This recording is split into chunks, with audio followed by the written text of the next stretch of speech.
This week on Art in the Air, we feature artist, art educator, author Diane Grams about her summer residency at Skowhegan studying fresco painting. Next, fiber artist Susan Atwell shares her Indiana Arts Commission on-ramp grant experience and her upcoming demonstrations. Our spotlight is on Lakeshore Community Concert about their season beginning September 15th with Taylor Red and Michigan City Video Fest submissions.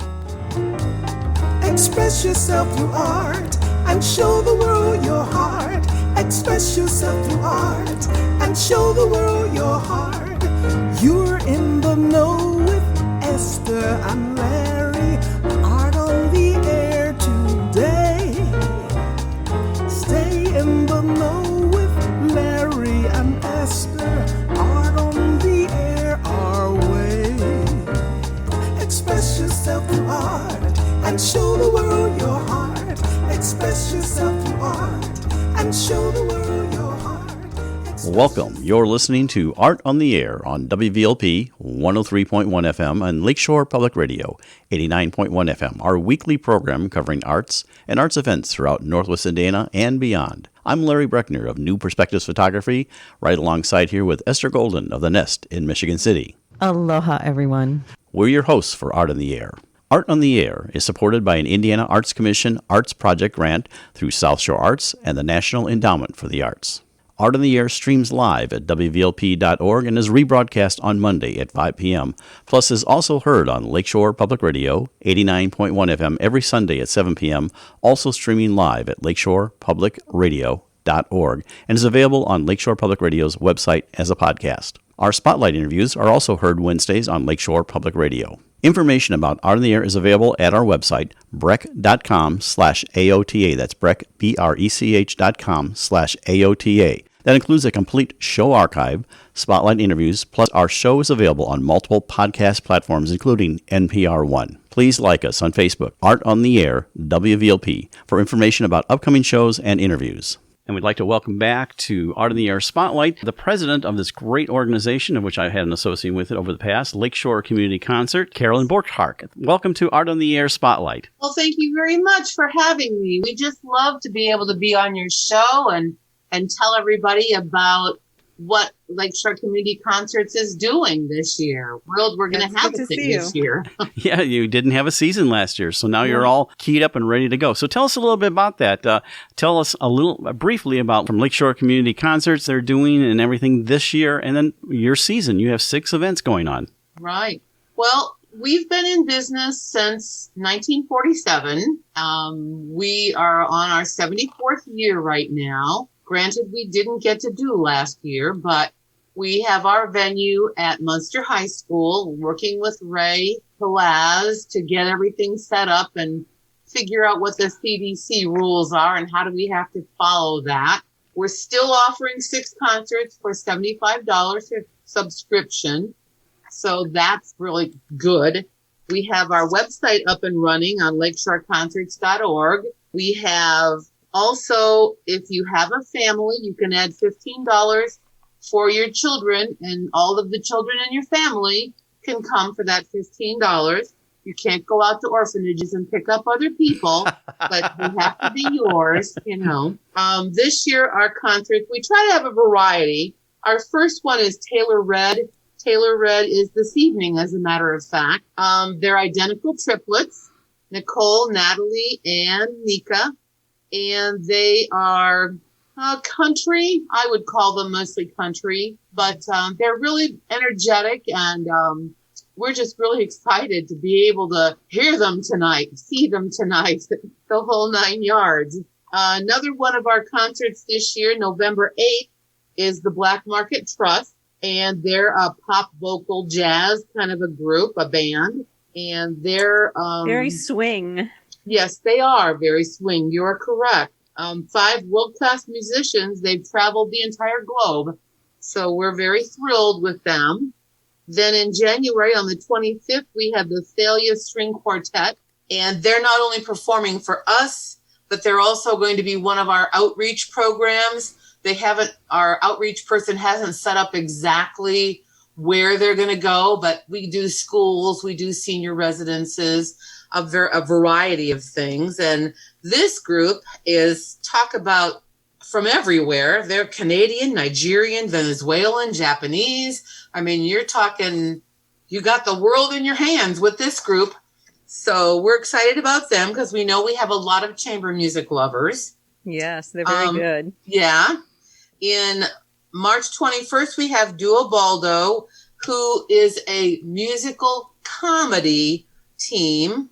They have Brad Repp, who's a violinist, and Aldo Gentileschi, who is their pianist and also an actor.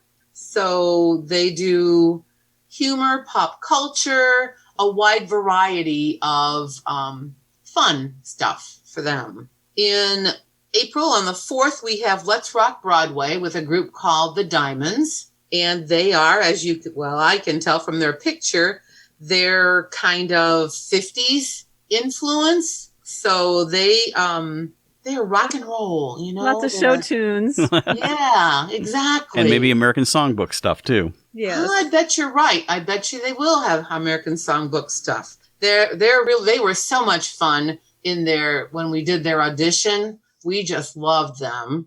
And finally, our last performance is on May 13th, and it's Mark Kingswood. And he's like a modern take on the big band jazz kind of era. He's got a little full-on crooner. Yes, he is a full-on crooner.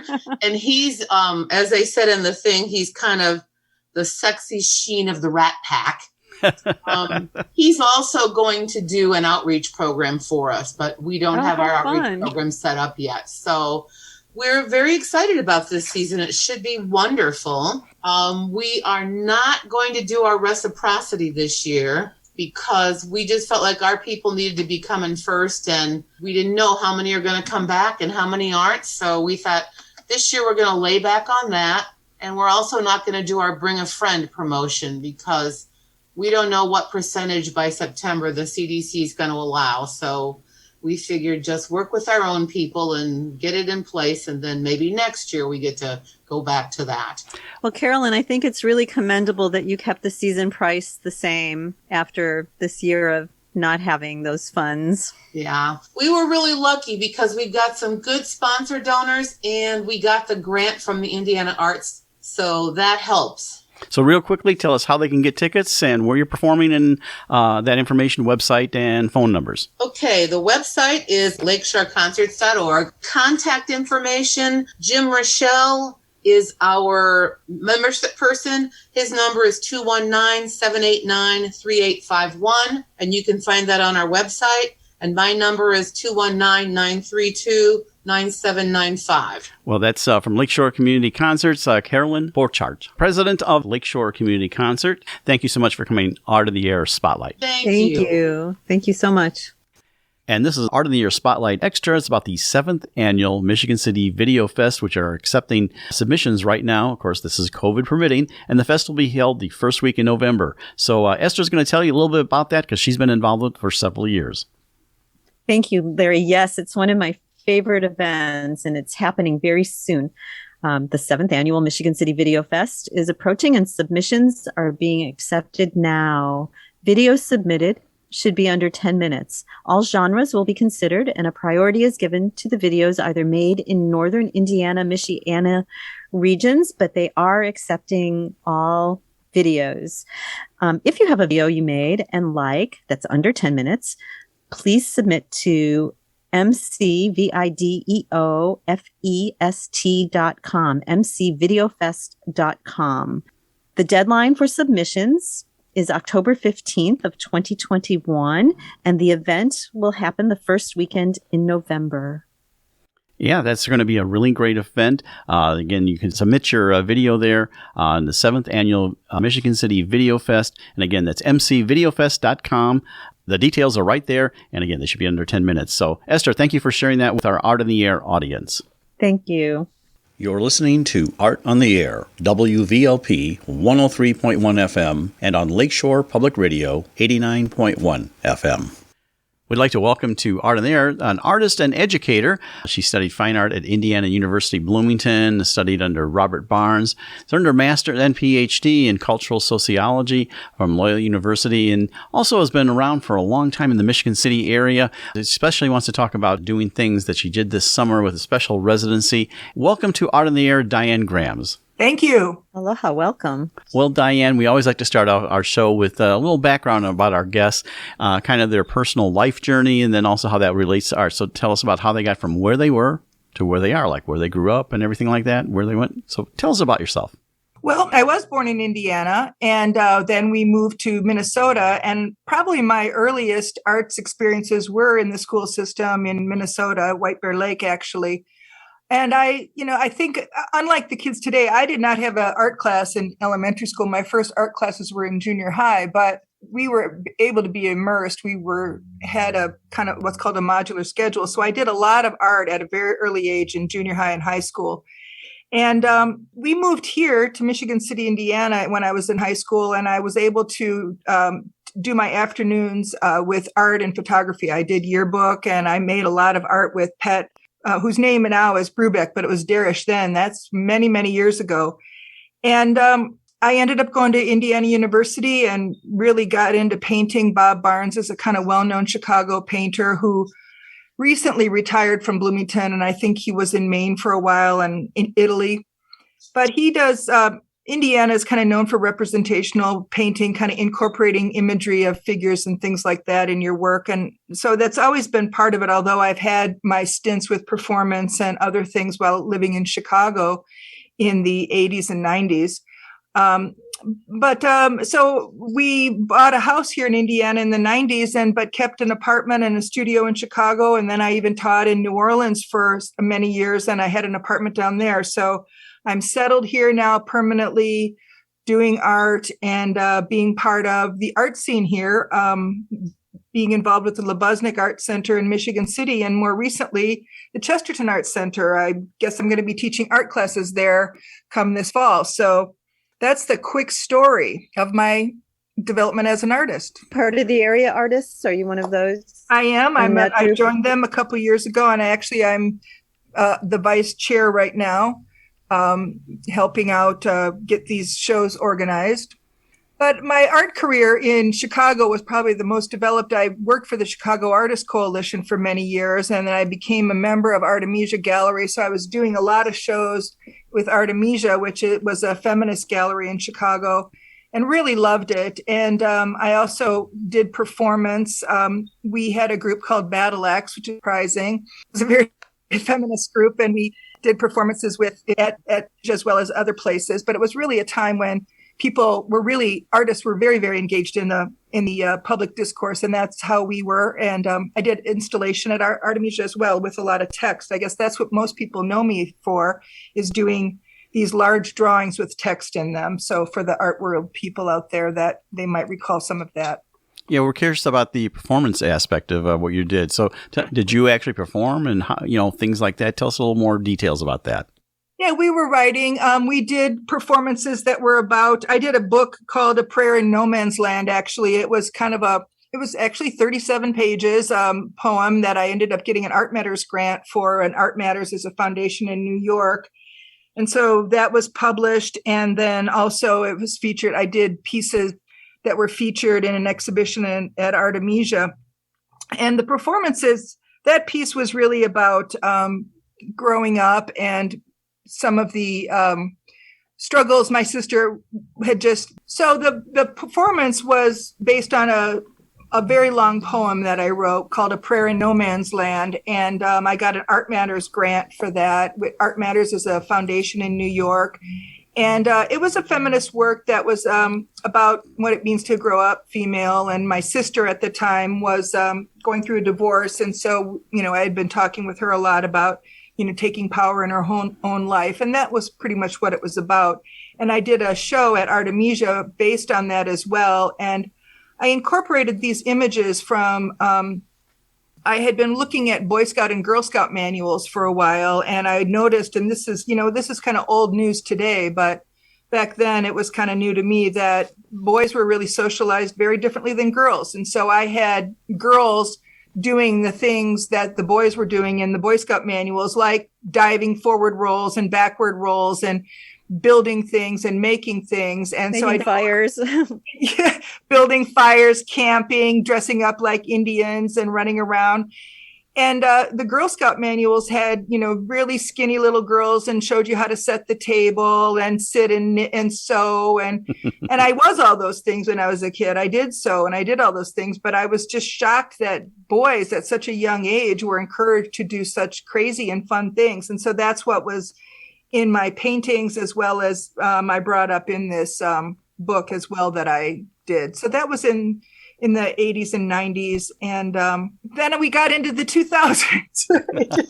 it just seems like, when I just want to jump to Skowhegan, because I went to Skowhegan in 1980 at the time. And their mission is to help young people make the transition from student to adult or professional artist. And so I went there in 1980, and I was very young. I realized I was 22 at the time, because now I just went back this year. This was their first alumni summer. And I was one of, I guess they have 4,000 alumni and 300 applied and 30 were accepted. And I was one of them, and had just the most fantastic time. But just looking at your whole life, I mean, I had to look at my life to apply.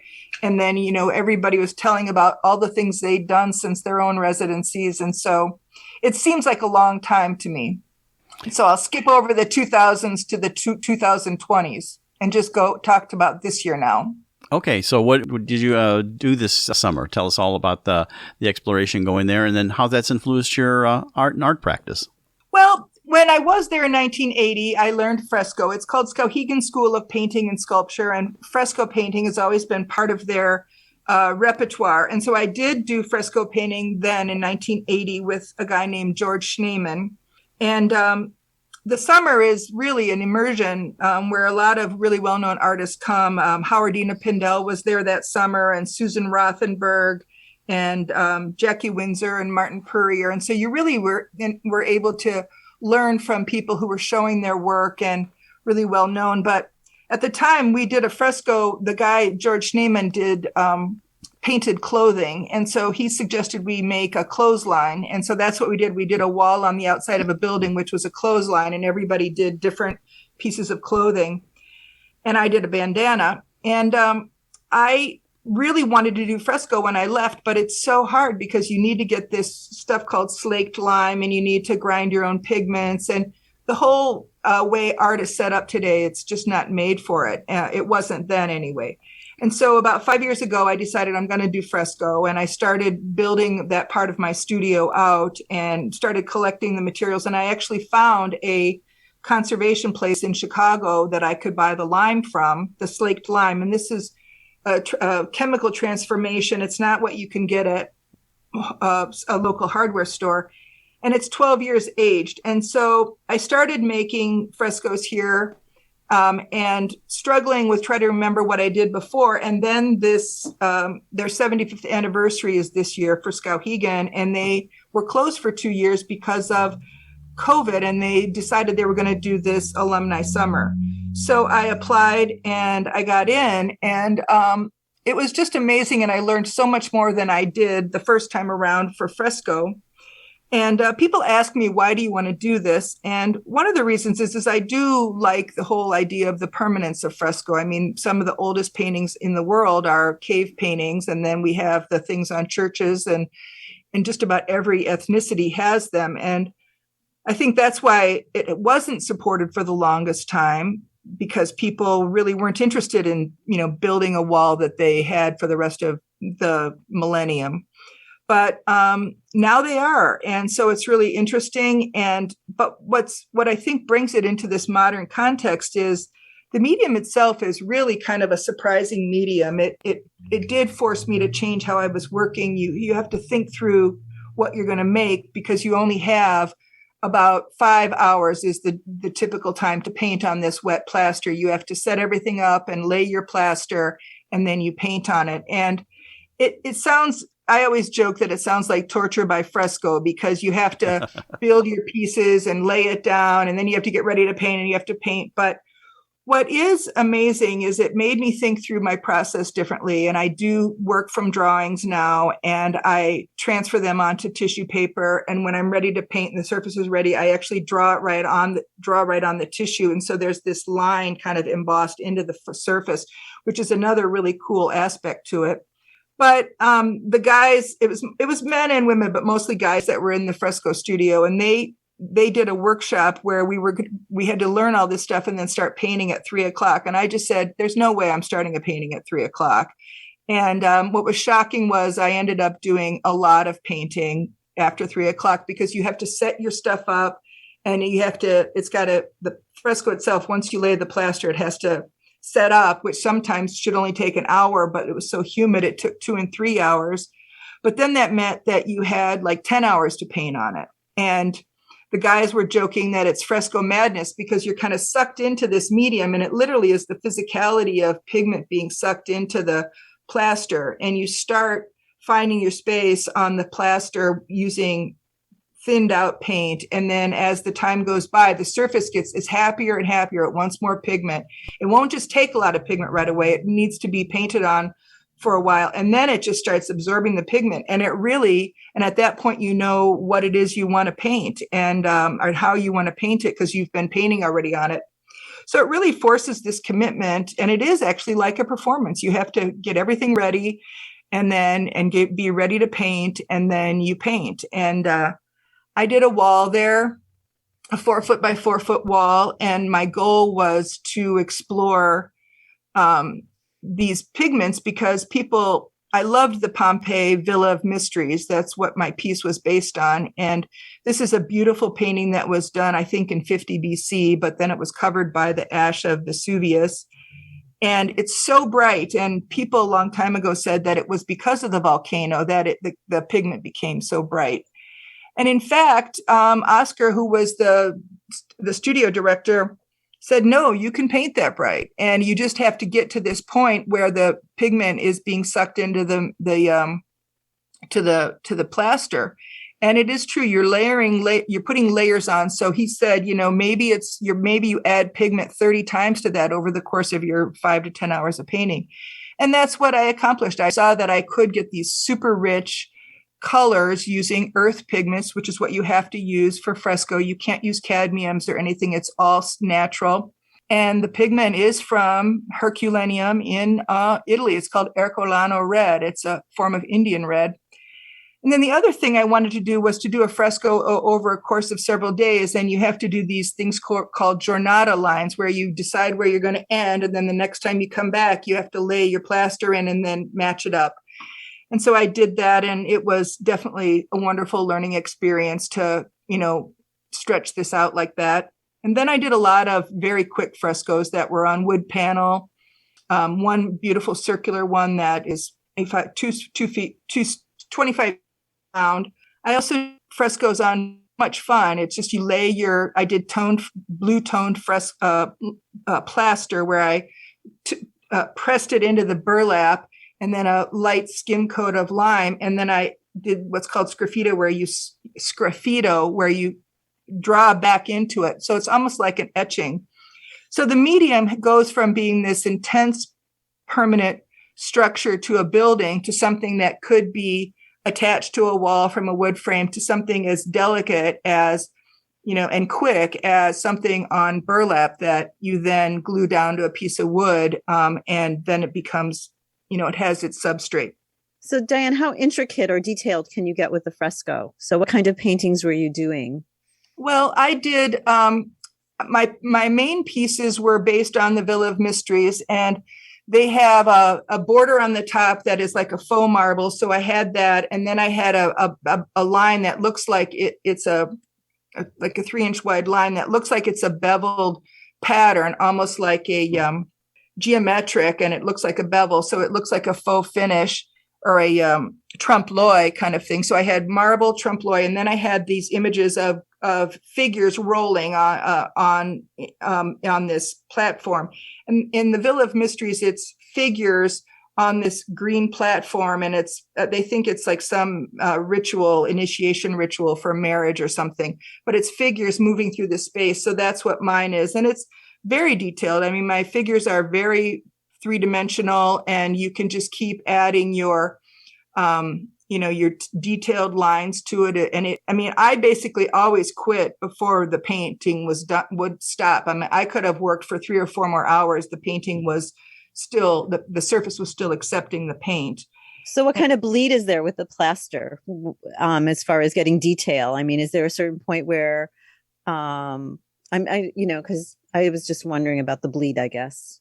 Well, it doesn't really bleed like watercolor. In fact, that was something I taught myself how to do, because people say that it's a lot like watercolor, but you can't do washes or, with watercolor, you can do like a wash and then add into it. You really can't do that. I mean, I actually, the colors don't run into each other and bleed like that. They actually, you lay them down and they suck right into the plaster. So it really is the strategy which Oscar uses and which I adopted was to grind my pigments and have a cup of each of the purest form of the pigment with the water in it, and then do 3 layers, 3 cups of slightly watered down. So you start with a watered down version of this Ercolano red, which is really thin, and you slowly build up to this intense thick one. So the process is to do these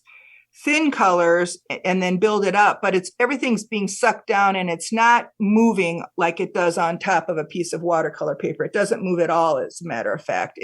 But you can put one on top of the other, and you'll actually see that brush stroke really well. You'll see the brush stroke rather than it doesn't blend like watercolor at all, which is kind of surprising. And that's something I had to, and other people who have learned to do watercolor and then do fresco, and people say it's like watercolor. You have to just turn that part off of your mind because it doesn't work like that. Did you bring any pieces home from your experience this summer? I did. I have 2 small pieces and in fact, if you want, I know the radio audience can't see them, but maybe you can see them and describe them. Okay, so this is one that you can see. It's on a wood panel in the back, and there was metal lath in here, and then the layers of plaster. There's 2 layers of plaster on it. This is a close-up of, I called it Kissing Michelangelo's David. That's kind of like Michelangelo's David's nose. So I did a close-up of these body parts, actually. And this is this is the burlap one, which is pretty delicate, but this is where it is the sgraffito, where the blue first tone, the first layer of plaster was toned dark blue, and then the white layer was right on top of it. And so this one is the surface is scratched, which is not what normally you do with fresco. This is the example of just the layers on top of one another. And you can see like the greens down here and the blues over here. And you can't see it very well, but I drew the lines on there first before I painted on it. So it's just slightly incised there then? Does that make that stays there? Yes, it is. When I put the tissue on top, I did a tracing of the surface, and I put a tissue on top of it and just to trace it. And then I drew it. I worked out the drawing first, and then I went back and I drew it, and it's slightly incised. And then I went back and did the layers of fresco. So in this one, you can see, again, it's a wood panel, and you can see how things just layer. And the hair is why I wanted to show you that. You just keep adding, and things just become brush strokes. And so this is what I'm going to have at the Chesterton Arts Center. I have several pieces with the girl rolling backwards in different settings drawings at different places that I've gone to. So all of that was natural colors then?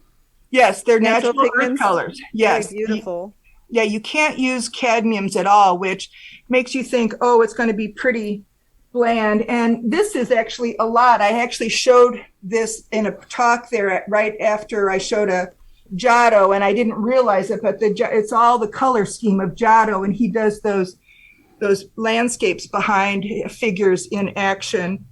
And that was one of the people that influenced me. Well, tell us a little bit also, you just retired from a teaching career. Tell us a little bit about that journey. Well, it was a pretty long journey. I was the director of the Peace Museum in the 90s, and I started a program that taught art activities to kids taught conflict resolution activities to kids in Chicago public schools. And I went back to get a degree because I wanted to, a graduate degree because I wanted to expand that program. And I ended up doing a lot of teaching at the university level until I taught at University of Chicago and at Tulane. And I left Tulane in 2013 and thought I was retiring then. And came here and ended up teaching elementary school for Michigan City Public Schools. I had retired, I thought, and they asked me to fill in because a teacher quit at the last minute, and I ended up staying there for 6 years. And I really enjoyed working with the kids and felt like I wanted to do something that, that gives the kids something that they wouldn't normally have. Which school were you at? Lake Hills. And do you miss that kind of interaction with young people like that? Not yet. I just retired, and I'm already going to be teaching at the Chesterton Arts Center. I'm going to be teaching adults and maybe kids. I don't know. But I really do love working with kids, but I really do also love doing my own artwork. So I'm really going to, get very involved in that more than anything.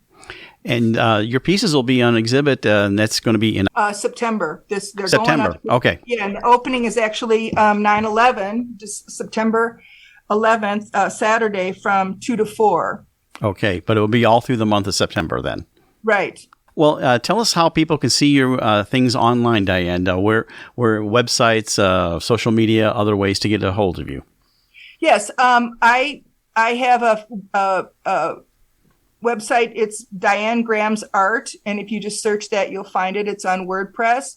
It's all one word: DianeGramsArt. And I have quite a few pieces on there.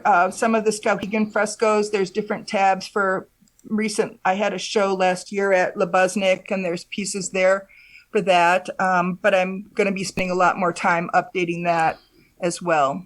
Well, we'd like to thank you for coming on Art on the Air. That's Diane Grams, an artist, educator, author, sharing so much about what's going on recently with her residency. Diane, thank you so much for coming on Art on the Air and sharing your art journey. Well, thank you for having me. I really enjoyed sharing it with you. Yeah, thank you so much. Okay. You're listening to Art on the Air, WVLP 103.1 FM, and on Lakeshore Public Radio 89.1 FM. We'd like to welcome to Art in the Air. She's a textile artist living in Northwest Indiana, currently in LaPorte, Indiana, but she's from Valparaiso originally. Got her Bachelor of Fine Arts from Ball State University and has been awarded fellowship grants through the Indiana Arts Commission On-Ramp Creative Entrepreneur course, which is a very extensive course. And she likes to do a full spectrum of textile arts from hand spinning to reclaimed fibers into yarn, printing on repurposed fabric. This is Susan Atwell. Welcome to Art on the Air, Susan. Hi, Susan. Thank you. Hi. Well, Susan, our audience would be very curious about your background, so we'd like to hear about where you grew up, the details, where you went to school, and all that before we get into your art. So I always like to say, tell us how you got from where you were to where you are now. So tell us. Well, I grew up in Valpo, and I went to Thomas Jefferson Junior High, Thomas Jefferson Elementary, which was within walking distance, and then went to Valparaiso High School. Graduated several years ago, and then went to Ball State immediately after that. So what kind of art programs were in those schools? Well, in junior high, it was where I actually started the textile journey, I think you could say. My 9th grade art teacher was a weaver. So she had looms in the art room, and I would go in before class and stay after school and weave. So that got me all excited. And I do have to say that it's in my DNA because both of my grandmothers were quilt makers and seamstresses. And it's just really part of who I am. It's something I just cannot deny. So what made you move on to when you went to Ball State? What was your course of study there in terms of how that kind of progressed into that? Did you study fiber art there also? Or? Well, I did, but going into it, I thought I was going to be a ceramics major because there were no textile programs at the high school. So I was into photography and ceramics. And then I got to Ball State and thought, oh yeah, I'm gonna major in ceramics. And then I had a lot of trouble throwing a 12-inch cylinder on the wheel. So I thought, well, this isn't gonna work. So I thought, Too wobbly. a little bit short. And although I enjoyed it, but I went upstairs to the fiber room and was just reacquainted with all of that, that had been, in me waiting to surface again. I just fell in love with that whole process, and I decided, oh yeah, this is what I'm going to do. I'm going to major. And at that time it was weaving. I like to say textiles because we did more than just weaving, but it was primarily weaving, and any of the other things I did there, I taught myself. So you went to Ball State, and then what happened from there? Did you go immediately into an art practice, or what happened? No, I was in and out of retail trying to support myself, and I was always doing, something on the side. I had bought a loom from Ball State because the year I graduated, they eliminated the fiber program, sadly. So I was able to pick up a loom for, $100, and I was doing that on and off, and then one thing leads to another, over the years. I tried this, I tried that, and now I'm back to full circle making yarn so I can weave and knit. So how did Fat Quarter Quilt Farm, how did that name, what do you do with that? Oh, okay, that's another thing. Yes, of course. In 2004, we remodeled the garage at my property here into a studio. So it's a single car garage. And I purchased a long arm quilting machine with the intent of doing that on the side again on the weekends and things. But I had lost my job about the same time in Chicago. So I started doing that full time. There wasn't a lot of work at that point because I was pretty new on the scene. And I was working part time doing other things. But Fat Quarter is a measurement of fabric that quilters like to buy because instead of a long, narrow strip, it's a short, square piece that's more utilizable. So it just was a catchy kind of thing. Fat Quarter Quilt Farm, kind of a catchy name.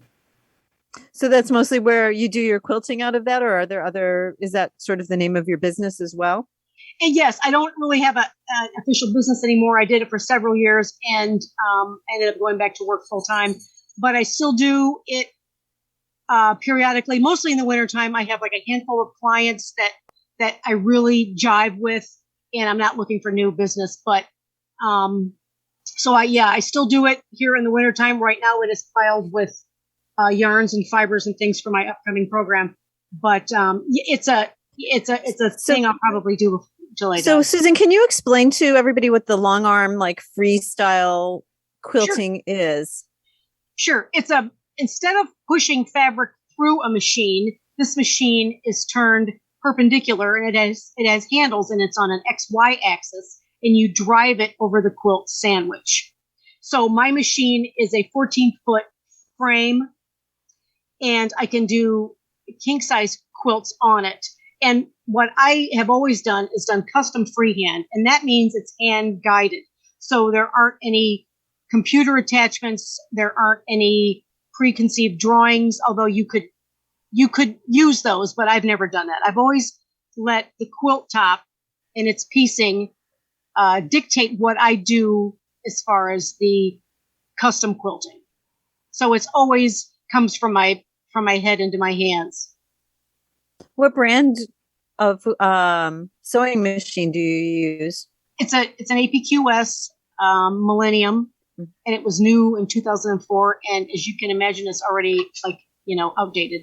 But that's okay. And lots of miles on it. Yes, lots and lots and lots and lots of miles. And I really wish I could have kept track of the numbers of quilts that I've quilted over the years, but it's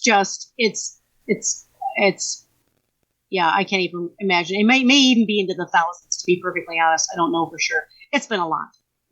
We met because of you taught a couple of classes on printing fiber or fabric printing and your wet felting, right? The wet felting, the shawls that we did. So Yes. how did that come about? So did you do those for yourself personally and then you started teaching, or how did all of that come together for you?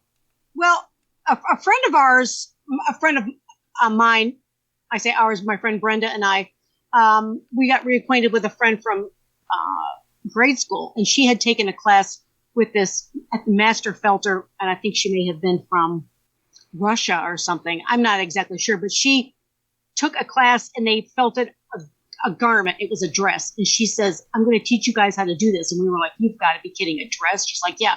So we did it and it worked. And we were both just like gobsmacked because we're like, what just happened? What did we just do? And so we started like way out there instead with basic stuff. Like usually you start with a bar of soap, right? You know, in Girl Scouts or something. And we just started off with this, you know, this garment. And that got me hooked because I had never had a lot of success with felting. So once that happened, it was like, oh yeah, let's do some more of this. So that started the ball rolling. And I've since gone back to just simple one size fits all things like shawls and scarves and things, because the garments are just way too involved and just too much complication.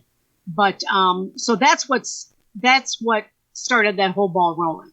And I'm looking forward to more of that because through this grant, I'm purchasing a piece of special equipment that's going to get revealed in the third part of the presentation. I can't talk about it yet because I don't have it yet, but that's exciting too. So I'm excited to keep going with that and experiment more with some processes on top of felt.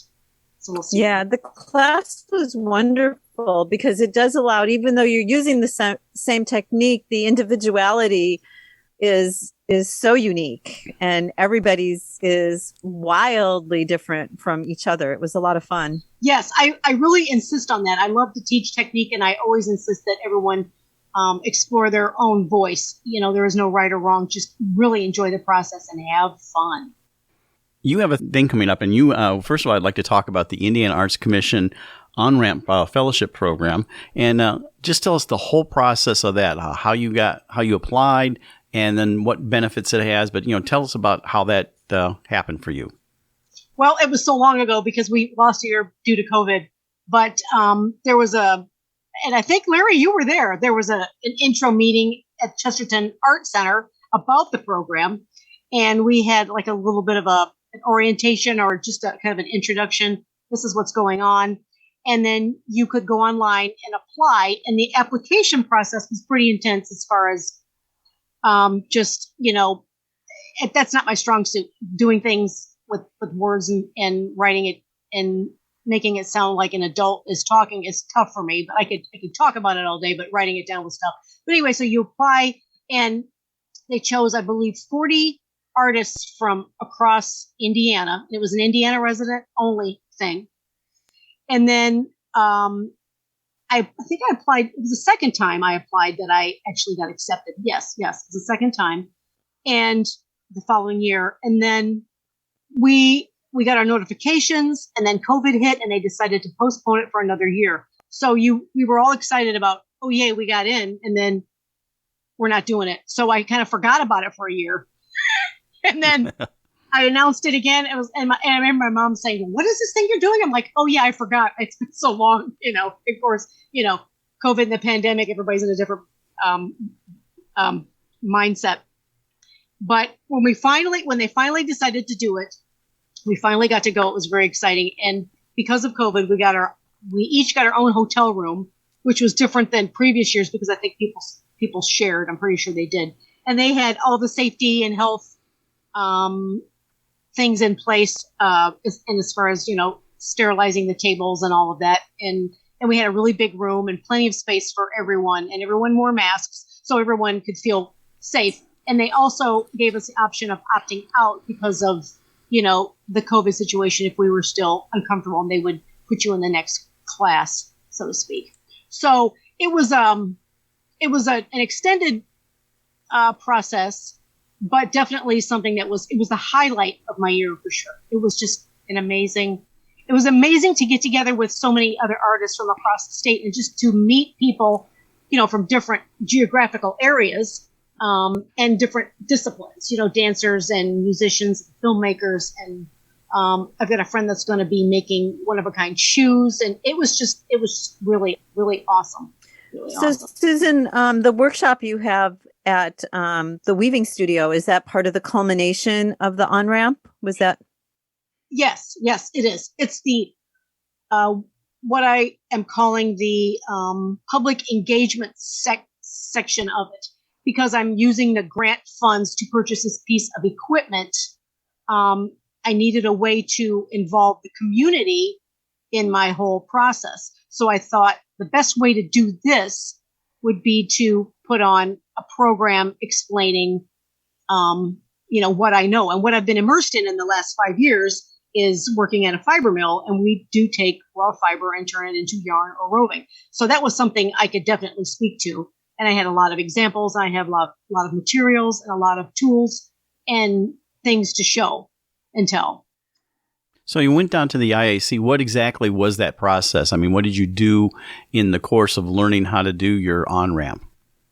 Well, it was a 3-day thing, and we learned a lot about like getting financing from other from individuals, a lot of just thinking about what our unique value is in as far as in the artistic world. Like, what is it what is the service I provide as an artist to the community, basically. So we had to really work on that and hone it down and think about what it is that makes us special as artists, I guess. And again, what am I trying to say? Communicates our value. So that was a lot of that, and it was pretty intense. And again, the financing part was painful for me, but our presenter was really, really good, and she's a rock star at putting the two worlds together. You're listening to Art on the Air, WVLP 103.1 FM, and on Lakeshore Public Radio 89.1 FM. Panel of people then? There's like a panel of people that work with you, or? Well, yeah, there was like a core staff. And then speaking of panels, every day we had panels of people coming from the outside world talking about their experiences. So every day we had 3 people coming in talking about their businesses and what they've done in the community, and just basically their examples of how they're living the artist life. So it was just another way to glean experiences and approaches from people that are actually, walking the walk. And did you feel that experience was very valuable? Oh, yeah. Yeah, it was great. It was tremendous, because it was people from all across the board as far as in their journey of being an artist. So yeah, it was everything about it. I cannot recommend it enough. I cannot encourage people enough to apply for the program. Now, your program or your thing is Animal to Art, and you're doing them in 3 parts. So can you explain that to us, how that's going to work? If I was interested in coming out to that, what the process is for part 1, part 2, part 3, and why are there 3 parts? And just explain that whole Animal to Art. Well, when I first came up with this idea, of course, I had too much. And I'm, how am I going to put this together? And I thought, well, if we break it down into chunks, into processes and different things, we could do it. But I had to do it in 3 parts. And I think I'm going overboard on the community engagement thing, but I wanted people to know as much as I could possibly cram in a program. So the first one basically is talking about how we take, or someone can take, anyone that wants to do the process, takes raw fiber from the animal, whether it's a sheep or an alpaca or a goat or whatever it is, and the long process it takes to get to yarn or a finished product. Now, a lot of people, since this is something that I do every week, I kind of take it for granted, but I know there's people out there that don't understand, the process. And there's a lot of steps to it, even when it's mechanized, even when you're doing it in an industrial setting. So I broke it down into just getting to the yarn and a machine knit example. I'll have several examples. And then I thought, I used to be a weaver, and it's been so long, I don't even know if I could do it anymore. I'm so rusty. So I thought I'd bring in Chris Acton, and she was super excited to join. And she's an on-ramp person from, I think, 2 classes ago. So she was thrilled to be able to join in on this program. And she's going to do the second part. So I'm going to let her just talk about everything that she's doing and all of her insights. And I know she does every week, she does live at the loom. So she's doing videos and things. And that's part of her, I think, public engagement process that she's enjoying. And I think that probably, I'm guessing it started with the on-ramp program. And then the last one is the felting demonstration. And that's where I'm going to show hands-on, hand processing. And then I'm going to have this new piece of equipment, this machine, which is something I just discovered this past April. So I was pretty excited to find that out. And I didn't realize I was going to use that for my grant fellowship until literally like a month before on-ramp. So that was pretty exciting. So the universe must have been listening. And then and at the end of that, if people want to participate, kids especially, if you bring your own bar of soap, we'll do a wet felted bar of soap so people can get their hands on and experience that whole transformation of fleece fiber hair into a one unit textile. And so you're going to do these over 3 months, if I understand right, like starting in September. Right. The first one is September 18th. The second one featuring Chris Acton. The weaving is going to be October 6th, I believe. October 2nd. Second. Thank you. Thank you. And then the last one is November. November 6th. Yes. Yes. And that's being held where? Where's that? That's at 3 Moons Fiberworks. And I had to book that pretty quick because she's got a lot of things going on there. And it just worked out as far as getting it in before Christmas, because after Christmas, things slow down and people just kind of hibernate. So we wanted to get. Is there a limit to how many people can observe this, and how do they reserve time? At this point, we don't have any restrictions on number of people in the building, except for her original, fire code. But we're not even close to that yet. But we're asking people to bring masks just in case. We're going to space it out as much as we can. If you want to sign up, you can go to their website and you can sign up for 1, 2, or 3 of the programs. It doesn't matter, whatever you're interested in, but you have to do it individually for each program. Just because of the way it's set up. We just need to know how many people are coming. And that's at 3moonsfiberworks.com. That's 3moonsfiberworks.com. And then you can get to it all there. And that's in Chesterton, of course. So yeah. I want to touch briefly. You talked a little bit how COVID impacted your on-ramp process, but how did it impact you? Tell us a little about that in terms of getting out to do things, or what was the impact? Oh, wow. Well, I haven't seen Susan in almost 2 years. That was there's exactly. And I wondered about you, how it was affecting you at the nest. Well, let's just say it started off with I was scrubbing the siding on my house by hand. That was a little weird because I don't normally do stuff like that. But I'll tell you what saved me was hiking outside at the dunes every day with a friend, pretty much every day, every week. So that was something that was good. We got out in the elements even when it was super cold. But winter's hard for me anyway because I'm stuck inside and I'm more of an outside girl. And my studio just keeps getting smaller and smaller with all this stuff I'm collecting and all these things I'm doing. But I had quilts to keep me busy, but it was hard. I don't know how else to say it. And people losing loved ones, and of course it was just heartbreaking to hear all of these things. But I tried to stay busy as much as I could, and I'm literally getting outside, even in the middle of winter, just totally saved me. What are you looking forward to now? Well, unfortunately, let's assume we got through the Delta variant, but what are you looking forward to do? I'm looking forward to this program because I keep thinking about it, and it's been I've been thinking about it since Memorial Day, and I'm really ready to just get up there and just do this. And I'm looking forward to this new piece of equipment and the possibilities it may bring, because it's going to really lessen my physical effort. I'm a big fan of machines. Whenever you can involve a machine or a tool, definitely do it, because I want to get to the fun stuff. Well, Susan, I think that's a good round. That's Susan Atwell. She's a Indiana Arts Commission Honorary Fellowship grantee, and she'll be doing her Animal to Art project. Part 1 is at Fleece to Yarn. That's September 18th. Part 2 is Yarn to Woven Fabric, and that's with our old friend Chris Acton, also October 2nd. And Part 3 is Fleece to Felt, November 6th. And she resides in LaPorte and is originally from Valparaiso. And we really appreciate you sharing your whole on-ramp experience. And it's at 3 Moons Fiberworks. That's 3 Moons Fiberworks in Chesterton. Susan, thank you so much for coming on Art on the Air. Thank you for having me. Thank you, Susan.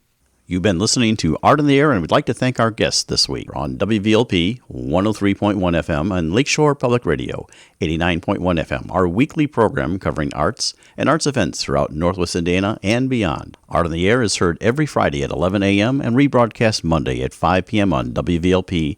Art on the Air streams live at WVLP.org and is rebroadcast on Monday at 5 p.m. Plus is also heard on Lakeshore Public Radio 89.1 FM every Sunday at 7 p.m., also streaming live at lakeshorepublicradio.org and is available on Lakeshore Public Radio's website as a podcast. Our spotlight interviews are also heard Wednesdays on Lakeshore Public Radio. Thanks again to Greg Kovach, WVLP station manager, and Tom Maloney, vice president of radio operations for Lakeshore Public Radio. Our theme music is by Billy Foster with a vocal by Renee Foster. Art on the Air is supported by an Indiana Arts Commission Arts Project Grant and the National Endowment for the Arts. Underwriters for Art on the Air, Walt Breidinger of Paragon Investments and Mary Levan, Arts Patron. Art on the Air is always looking for financial support. We'd like to thank our current supporters. If you're looking to support Art on the Air, Esther and I especially would invite you to become an underwriter of this program in particular.